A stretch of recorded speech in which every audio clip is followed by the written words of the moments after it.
আর সময় এখন সকাল সময়। হ্যাঁ, আর কিছুক্ষণের মধ্যে আর্জেন্টিনা নামছে শেষ 16 লড়াইয়ে, প্রতিপক্ষ মিশর। কি ভাবনা, কি চিন্তা মেসিদের মাথায় এখন ঘুরছে। রক্ষণ, হ্যাঁ রক্ষণ নিয়ে হয়তো তারা কিছুটা হলেও ভাবছে। এর সঙ্গে রোনাল্ডো কি অবসর নিয়ে নেবেন, তার ভবিষ্যৎ পরিকল্পনা কি, এই সব নিয়ে আলোচনা করব। আমাদের সঙ্গে রয়েছে তানিয়া রায়,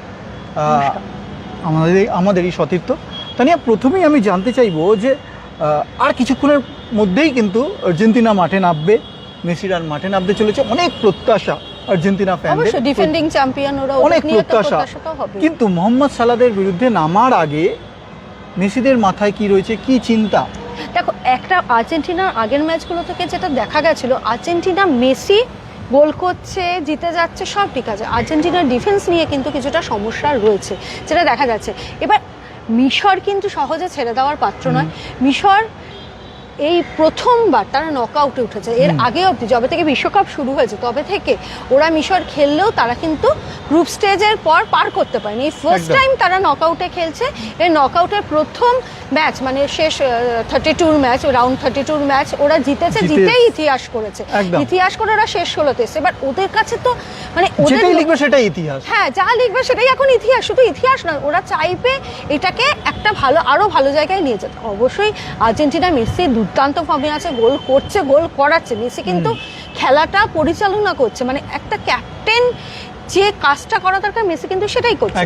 কিন্তু শুধু তো একটা টিমের মেসি নির্ভরশীল হয়ে পড়লে হয় না, কিন্তু আর্জেন্টিনা টিম কিছুটা হলো মেসিকে কেন্দ্র করে খেলাটা হচ্ছে। এবার সেই জায়গাটা যদি মেসিকে আটকিয়ে দেয় মিশর, ওরা যদি কাউন্টার অ্যাটাকে উঠে ওরা গোল করে, তাহলে কিন্তু দেখা যাবে যে মেসি আটকে গেলে প্লাস পয়েন্ট হয়ে যাবে, কিন্তু মোহাম্মদ সালাদের মিশরের প্লাস পয়েন্ট হয়ে যাবে। আর সব থেকে বড় কথা, এই ম্যাচ যদি টেনে নিয়ে যায় ওরা ইয়ে অবধি, এক্সট্রা টাইম, ম্যাচের ইয়েটাই বদলে যাবে। সুতরাং আর্জেন্টিনার চাপ বাড়বে সেক্ষেত্রে। মানে কখনোই চাইবে না, মেসিরা কখনোই চাইবে না যে এটাকে আমরা এগিয়ে নিয়ে যাই, টাইব্রেকারে গড়াক ম্যাচ। নির্দিষ্ট সময় যে কোনো দলই সেটাই চায়, নির্দিষ্ট সময় খেলা শেষ। আরেকটা বিষয় হচ্ছে, মেসিরা কিন্তু একটা চাপ, প্রত্যাশার চাপ নিয়ে নামছে। তারা ডিফেন্ডিং চ্যাম্পিয়ন। মিশরের কিন্তু সেই প্রত্যাশার চাপটা নেই, যেই কারণে কিন্তু ওরা অনেক খুলে খেলতে পারবে, বুঝেছো তো? সেখান থেকে আমার মনে হয় আজকের চাপটা মিশর যতটা, যেটা আমি দেখেছিলাম যে এই ছোট ছোট টিমগুলো যেরকম খেলছে, কেপ ভার্দে বলেছিল যেমন যে আমাদের উপর কোনো চাপ নেই, আমরা আমাদের সেরাটা দেবো, তারপরে যা হয় হবে। মিশরের ক্ষেত্রেও কিন্তু আজকে সেটা, আমরা আমাদের সেরাটা দেবো, তারপর যা হওয়ার হবে। সুতরাং বুঝতেই পারছো যে আজকে আর্জেন্টিনার চাপটা অনেক বেশি, মিশর কিন্তু অনেক খোলা মেজাজে খেলতে নামবে। কেপ ভার্দে মানে যখন মাঠে নেমেছিল, যেভাবে আর্জেন্টিনার রক্ষণকে একদম খেলিয়ে দিয়েছিল, চাপে রেখেছিল, সেই চিন্তাটা কিন্তু মেসিদের মাথায় থাকবে। ওরা যেভাবে গোল, মানে পিছিয়ে পড়েছে, গোল শোধ করেছে, মানে সেটা কিন্তু ওদের কাছে একটা বড় বিষয় ছিল যে ওরা পিছিয়ে পড়ছে বারবার, আবার ওরা কিন্তু সেই গোল শোধ করে দিচ্ছে। মানে সত্যি কথা বলতে কি, ওই কেপ ভার্দে ম্যাচটা কিন্তু মেসিদের কাছে একটা শিক্ষা হওয়া উচিত, পরীক্ষা ছিল, অবশ্যই বড় পরীক্ষা, শিক্ষা হওয়া উচিত। ওই শিক্ষাটা যদি না নিয়ে যদি এই ম্যাচ খেলতে নামে, তাহলে কিন্তু চাপ আছে। একদম, মেসিরা মাঠে নামবে একটা বড় পরীক্ষার সামনে, মোহাম্মদ সালাহরা পরীক্ষা নেবে, সেটা তো আমরা দেখব। কিন্তু তার সঙ্গে যেই কথাটা মানে আমাদের এই আলোচনায় না বললেই নয়, সেটা হচ্ছে রোনাল্ডো।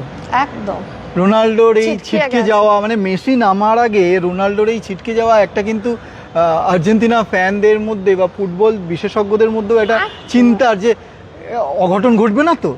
কিন্তু রোনাল্ডো যখন চলে যাচ্ছে চোখের জল নিয়ে, সেই দৃশ্যটা মানে কিভাবে ব্যাখ্যা করবে? রোনাল্ডো, সত্যি কথা বলতে কি, রোনাল্ডোর এটা শেষ বিশ্বকাপ হয়ে গেল। মানে যতই যে যাই বলুক, রোনাল্ডোর যা বয়স, 41 বছর বয়সে, তার পক্ষে আর কখনোই পরের বিশ্বকাপ খেলা পসিবল না।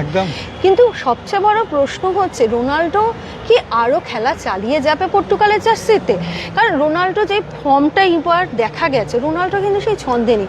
অনেকেই প্রশ্ন তুলেছে রোনাল্ডো কি ইনজুরি রয়েছে কি না ওর কোনো, সেটা নিয়েও কিন্তু প্রশ্ন উঠছে যে আদৌ রোনাল্ডোর ইনজুরি রয়েছে, নাকি ওর এত ফর্ম কেন, মানে গোলের কাছে যাচ্ছে বারবার, মানে ফিনিশ দিতে পারছে না। যেই রোনাল্ডোকে আমরা দেখে এসেছিলাম, মানে গোলের কাছে গোলের একটা জায়গা দরকার, ব্যাস বল পায়ে পেলে ওখান থেকে গোল, শুধু পা কেন, মাথা, হেড, রোনাল্ডোর হেডে গোল, কিন্তু সেই জায়গায় দাঁড়িয়ে একদম রোনাল্ডো নেই, কি হচ্ছে রোনাল্ডো, মানে তুমিও দেখে রাখবে ম্যাচে যে গতকালের ম্যাচটাতে মানে কালকে স্পেন এবং পর্তুগাল, গতকালের স্পেন পর্তুগাল ম্যাচটা ভীষণই সবচেয়ে বলতে গেলে আমরা সবাই ভেবেছিলাম একটা উত্তেজনাপূর্ণ ম্যাচ হবে, সেই ম্যাচটা কিন্তু ছিল না একদম। সব থেকে যেটা সমস্যা হয়েছে যে রোনাল্ডো পর্তুগাল ভার্সেস স্পেনে ভীষণ ম্যানমেরে একটা ফুটবল হয়েছে। ইভেন এটাও আমি বলবো না যে স্পেন খুব ভালো খেলেছে, স্পেন তো 1-0 আমার এই প্রশ্নটা থাকবে তানিয়া তোমার কাছে, যে স্পেন যে তিকিটাকা ফুটবল আমরা দেখে এসেছিলাম, সেই তিকিটাকা ফুটবল কি মানে পাচ্ছি আমরা দেখতে? ওরা বলছে আমরা সেই ধরনটাই, মানে পাস বেশি ওরা পাস বেশি খেলে সব থেকে বেশি পাস ওরাই খেলে, কিন্তু সেই আগে যে তিকিটাকা খেলে যে চ্যাম্পিয়ন হওয়ার যে বিষয়টা ছিল, যে সেই সময় যে ফুটবল আমরা দেখেছিলাম সেটা কিন্তু এখন নেই, সেই ফুটবল আমরা মিস করছি অবশ্যই। আর রোনাল্ডোর অবশ্য যেটা তুমি বলছিলে, তুমিও তো দেখেছো রোনাল্ডোকে কি দেখে একবারও মনে হয়েছে যে রোনাল্ডো আর খেলা চালিয়ে যেতে পারবে? যদিও রোনাল্ডো বলছে আমার এখন অনেক কিছু দেওয়ার আছে, কিন্তু রোনাল্ডোর খেলা দেখে কিন্তু সেটা মনে হচ্ছে রোনাল্ডোর বোধহয় এবার অবসর নেওয়ার সময় হয়ে গেছে। যদিও মানে রোনাল্ডো প্রেস কনফারেন্সে বলেছে যে আমার এখনো এই দলটার খুব দরকার প্রয়োজন, আমি আছি, চালিয়ে যাব, কিন্তু এটা চালিয়ে যাব কতদিন সেটা এখনো জানেনি। কিন্তু পর্তুগালের কোচ ছেড়ে দিয়েছে, দায়িত্ব ছেড়ে দিল, তাই তো? মানে পুরো সব দায়িত্ব কি নিজের, মানে কোচের মার্টিনেজ? না একদমই নয়। এবার পর্তুগালের যেটা সমস্যা ছিল, রোনাল্ডো নির্ভর টিম, রোনাল্ডো খেলতে পারেনি, পর্তুগাল ছিটকে গেছে, সব থেকে বড় সমস্যা যেটা। এটা পর্তুগালের বরাবরেরই সমস্যা যতদিন ধরে রোনাল্ডো খেলছে। সুতরাং মানে আমার মনে হয় না রোনাল্ডো হয়তো 1-2 বছর খেলা চালাতে পারেন, কিন্তু সেটা কতটা কার্যকরী পারফরমেন্স করবেন তিনি, বা ক্লাব ফুটবলেও কি করবেন, সেটাই এখন আমাদের সবার দেখার অপেক্ষা। আলোচনা তো শেষ হবে না, ফুটবল বিশ্বকাপ চলছে, ফুটবল বিশ্বকাপ মানে প্রচুর আলোচনা, কিন্তু আমাদের থামাতে হবে। কিন্তু তার আগে, যাওয়ার আগে, শেষ করার আগে একটা প্রশ্ন আমি রাখতে চাইবো, সেটা হচ্ছে আর্জেন্টিনা তো নামছে, মানে শেষ 16 লড়াই তো শেষ হতে চলেছে আজকে, এরপর শুরু হবে কোয়ার্টার ফাইনাল, তারপর সেমিফাইনাল, ফাইনাল। কোন দুটো দলকে তুমি দেখছো ফাইনালে উঠতে পারে? বলা, আমি জানি বলা কঠিন, কিন্তু পারফরম্যান্সের দিক থেকে অনেকে ফ্রান্সকে রাখছে এগিয়ে। কোয়ার্টার ফাইনালটা দেখার পর কিন্তু দেখা যাবে অবশ্যই ফ্রান্স খুব ভালো ছন্দে আছে, এমবাপ্পে খুব ভালো খেলছে ছন্দে, ইভেন ওই দলটার মধ্যে একটা কিছু টিম হিসেবে কাজ করছে, যেটা কিন্তু অন্যান্য দলগুলোর থেকে আমরা পাচ্ছি। একদমই তাই, একদম। ইভেন সত্যি কথা বলতে গেলে আজকে যদি মরক্কোর টিমটাকেও দেখো, আমার তো মরক্কো টিমের খেলা খুব ভালো লাগছে একদম। এবার মরক্কো নেক্সট ম্যাচে কি করবে আমরা জানি না, মানে দেখা যাক, আমরা সবটাই দেখবো, অপেক্ষা করব।